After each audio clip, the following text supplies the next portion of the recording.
Գործի մասին, որովհետև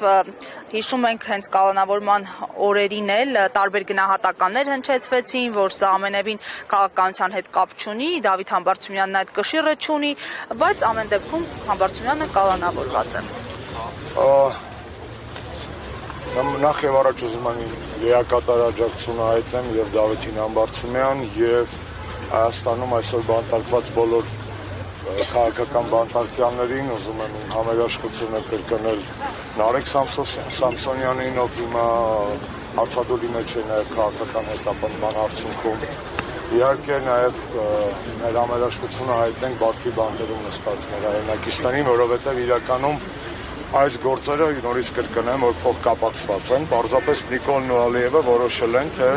հայերի որ մասը պետք է նստի Բաքվում եւ Արցախի ռազմաքաղաքական ղեկավարությունը նստեց Բաքվում, մյուս մասով պետք է նստի եւ դատվի Հայաստանում Դավիթը եւ մնացած տղաները, սրբազանները,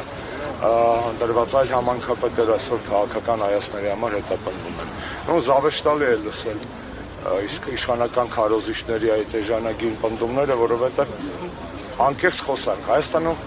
դնում ենք մի կողմ իրավիճակ, աշխարհում չկա մեկ երկիր, որտեղ իշխանությունը ընդունի, որ կա քաղաքբանտարկյալ։ Բելարուսում հարցնեք, Լիսային Կորեայում հարցնեք, Ադրբեջանում հարցնեք, Թուրքիայում հարցնեք, ոչ մի բռնատեր ավտորիտար կառավարիչ կյանքում չի ասել, որ կա քաղաքական բանտարկյալ, եւ այդքանով կընդգծի, որ այո, քաղաքական բանտարկյալներ կան։ Եվ Հայաստանում անկախ նրանից թե ով ինչա պնդում կամ ով ինչա ծլվելում կամ համեկը ինչ որակի լապշա է տորեփում ու կախում մեր խեղճ հայրենակիցների ականջներին, ցավոք սրտի Հայաստանը դասվում է այն երկրների շարքին, որտեղ կան քաղաքական բանտարկյալներ։ Եռակի զավեշտալի է, որ այդ ամենը տեղի ունենում Եվրոպայի խորհրդի տարածքում, Եվրոպայի խորհրդի անդամ հանդիսացող երկրի դատաիրավական համակարգի ձեռքերով։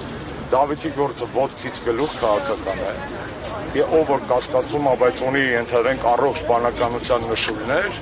եթե նոր տարվա ալկոհոլը եւ բուդը ամբողջությամբ չեն սատկացրել իրենց գլխուղեղի գորշ բջիջներին, ապա կարող է հետեւյալ հարցի պատասխանով ինքը որոշում կայացնել։ Դավիթը քաղաքական բանտարկյալ է, թե չէ։ Առաջինը, ինչու 18 թվականին վերագրվող դեպքերի հետ կապված Դավիթը նստեց 25 թվականին 7 տարի լուրջ, ինչպես կասեր իմ նախագահ Յայրոկ, 7 տարի հետո պետք է նստեր։ Երկրորդ հարցը,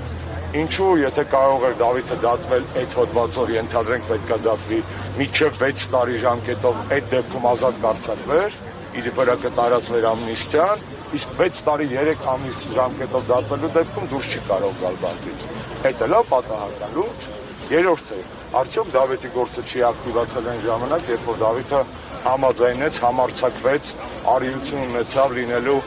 հանրապետական կուսակցության, իսկ 4 ամիս ուշացումով միացյալ խորհրդանական ընդդիմության վարչապետի թեկնածու։ Այդ էլ է զուգադիպություն, Դե կներեք, հենա ինձ կներկայացնեն, ես այդ բանը քաղաքական բանտարկյալը ես եմ եղել, տնային կալանքի տակ։ Դավիթը չնեղանա, լավ, դա կարելի էր այդ հարցը այդ լավությունը կոպիտ ասած վարչապետ ներկայացնելու ուրիշ մարդկանց վրա էլ նաև անել է, դա այդպես չի աշխատում, այսինքն ոչ մի հիմնավորում, որ փորձում են այդ իշխանական քարոզիչները կամ իշխանության ղեկը զավթած դատաիրավական համակարգի պատասխանատուները բերել, չի դիմանում քննադատությանը։ Նորից կրկնեմ, եթե նոր տարվա խոզի բդի յուղը եւ ալկոհոլը չի սպանել իրենց գորշ բջիջների վերջին խմբականակը, որ գուցե այդտեղ ուղեղի ծալքերում մնացել է, ակնհայտ է, չէ՞ որ Դավիթի եւ մնացած բոլորի պարագայում, ասեմ, Դավիթի առիթով ենք մենք հավաքվել, բայց ուզում եմ սա հստակ շեշտենք, մենք միայն Դավիթի համար չենք հավաքվել, ամեն նմանատիպ ակցիա լինի, Նարեկենց դատը, սրբազանների դատը, դա ազատությունն է բոլորի համար եւ ամենակարևորը, ինչպես Հանրապետականը եւ Սերժ Սարգսյանը մեր եզրափակիչ տարեվերջան ուղերձում ռոլիկում ասեցին,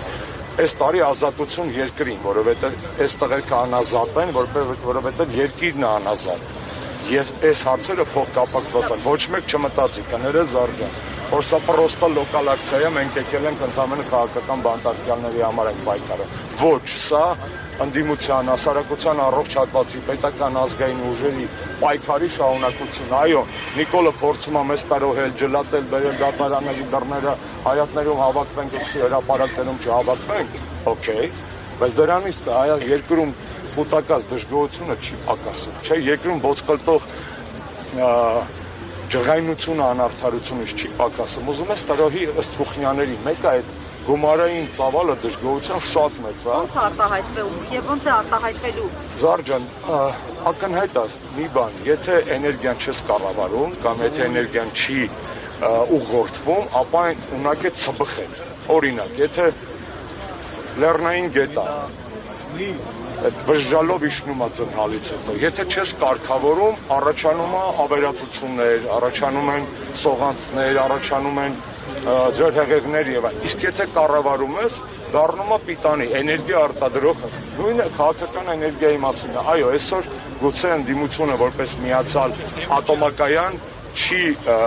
այս էներգիան չի կարողացել կամ դեռ չի ուզում կամ դա առանձին հարց է ուղղորդել մեկ ուղղությամբ, բայց այս էներգիաները չեն պակասել, չէ։ Մենք գիտենք, որ 20 թվականի նոյեմբերի 9-ից հետո մեր երկրում կուտակած զայրույթը ոչ միայն չի պակասել, այլ ամեն անգամ ավելանում է։ Եվ մի տեղից պորտելու է Հայաստանը վերջի վերջո աֆղանական կաթսա չեն կաստրուկեկական, չէ, որ ձգում ես, որ անկարծ չպայթի։ Մենք աֆղանական կաթսա չենք ուզբեկական փլով պատրաստելու համար։ Մենք երկիր ենք, որը հաստատ տալու է պորտի հետ։ Լավ չի, որ դա պորտվի։ Ասածս դա է, որ այո։ Ինչի կողմ իմացած բոլոր քաղաքապետարյանները Դավիթ Համբարձումյանը եւ մյուսները ազատ կարձակվել։ Այսօր իշխանությունը կիրառում է պատտվող դռների քաղաքականություն։ Դա առաջինը Կարեն Մրցանեսյանն էր փորձագետ նկատել, դա ինչ է նշանակում։ Այդ պատտվող դռները հյուրանոցների կամ մետրոների հիշում եք, մեկին թողում են, մյուսին բռնում են։ Երկու տարուց ավելի ես էի նստած ինձ այդպես ասած թողեցին ուրիշ հսկողության ներքո ուրիշ մարգազ բռնեցին։ Ուրիշ մարգազ նստում են ուրիշ այսինքն այդ պատտացող դռների դա ոչ թե ռեպրեսիաների վերջի մասին է խոսում, դա հատուկ սմարթ տեխնոլոգիա է, թե ինչպես անել, որ մարդկանց վեշնի գցել այս աժիոտաժի, մշտապես լինել այս աժիոտաժի, այս ներվի մեջ, իսկ ներվ կա, իհարկե կա, ոնց կարող է չլինել դա։ Այս ներվը չի մարելու, այս ներվը չի տրոհվելու ըստ դատական դալիչների։ Այո, վատ է, որ այսօր այստեղ մարդիկ կան, իսկ օրինակ օպերայի հրապարակում կամ հանրապետության հրապարակում չկար, բայց ես վստահ եմ, որ օրը գալու է եւ այդ հրապարակները նորից լցվելու են, որովհետեւ անարդարության զգացողությունը ամենաուժեղ մղիչ ուժն է։ Անկամ եթե ազնիվ խոսենք, 18 թվականին էլ չէ, իրադարձությունների մի մասը պայմանված է նրանով, որ ժողովրդի մի մասի մոտ կար անարդարության զգացողություն, կապ չունի ճիշտ է սխալ, սրսկված թե բնական, չոփը գերան դարձրած թե չդնում է մի կողմ, ազնիվ խոսում ենք, անարդարությունը Հայաստանում միայն ավելանում է, հետևաբար Նիկոլ Փաշինյանի իշխանության վերջ տալու բոլոր հավանական, այսպես ասած, մեթոդները ցավոք սրտի ոչ միշտ, որտեղ ես որպես քաղաքագետ տեսնում եմ, որ եթե ինքը լավով չի գնում, խնդիրներ առաջանում։ Իսկ այդ բոլոշին թողելու քաղաքականությունը չի աշխատում։ 21 թվականին ընտրություններ կազմակերպել, թափալ հրատապ, մենք էլ ասում ենք պետք չի դրանց մասնակցել։ Ինչի համար էին ընտրությունները։ Բոլոշի թողելով։ Եղան ընտրությունները, ինքը վերանշանակվեց։ Գոլոշին մարեց երկրում։ Սաղ ընկավ իր տեղը։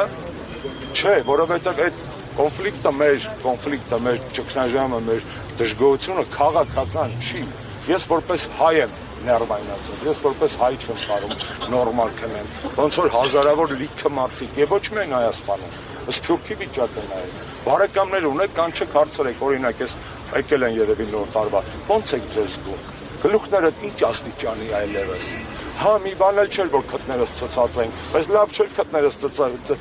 ցցած, քան այսօր այդ մարդիկ իրենց քաղաքներում, հատկապես որտեղ կա ադրբեջանական եւ թուրքական համայն, գլխիկորեն ման գալի, որ խուսափում են ամենաշարքային ադրբեջանցի վարորդի հետ աչքերով այ կոնտակտ ունենալ։ Այդ ճգնաժամը քաղաքական չի, չէ՞, սա այս ամեն ինչը թասիբի, ներվի, պատվի, արժանապատվության, եսի, զովաստղերքի, կորցրած Արցախի, այս դրա մասին է։ Չկա, թասիբով տղերք են, պատասխանում են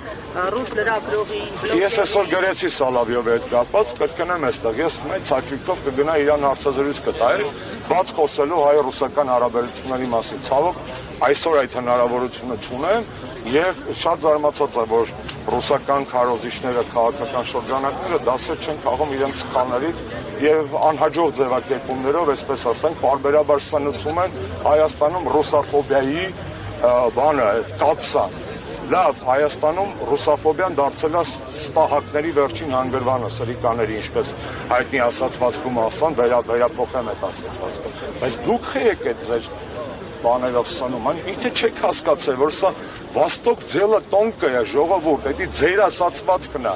Բայց եթե ձելը տոնկը է, խի չեք այդպես տոնկի վերաբերում։ Քիեք հիմքեր տալի տարաբնույթ ճտպտանների ռուսաֆոբիանը։ Եվ երկրորդը հայ-ռուսական հարաբերություններում պակասում է լուրջ ազնիվ բովանդակային սրտացած զրույց։ Մեր դաշտի մի մասը ցավոք սրտի չափից ավելի սեր է, մյուս մասն էլ վճարված ֆոբա։ Ֆոբի եւ սերի արանքում բնականաբար կա ընկերություն, կա ռազմավարական դաշնակցություն, կա համատեղ պատմություն, մշակույթ, ապագա, անցյալ ամեն ինչ կա։ Եվ այդ երկու բևեռների մեջ, մոլության եւ ատիացության մեջ կորում են հայ-ռուսական հարաբերությունների աղը, կորում է։ Իսկ այդտեղ այո առաջանում են մարդիկ, ովքեր ուզում են իրենց ձեռքերը տաքացնել։ Այդ մարդիկ դες թասիբով է քո ասացի պես, Էրդողանին բան ասեք, Ալիևին պատասխանեք։ Լավ, Ալիևից վախում եք, արտորդ նախարարին պատասխանեք։ Այսինքն դուք այտենց ընտրողաբար հայրենասիրություն է, այն ասում է 50 եվրո, բայց այն բանը մեջը չի, այդպես չկա, այդպես չի լինում քաղաքականության մեջ։ Կներեք, շնորհակալություն։ Հարգելի հետևողներ, մենք զրուցում էինք Հանրապետական կուսակցության փոխնախագահ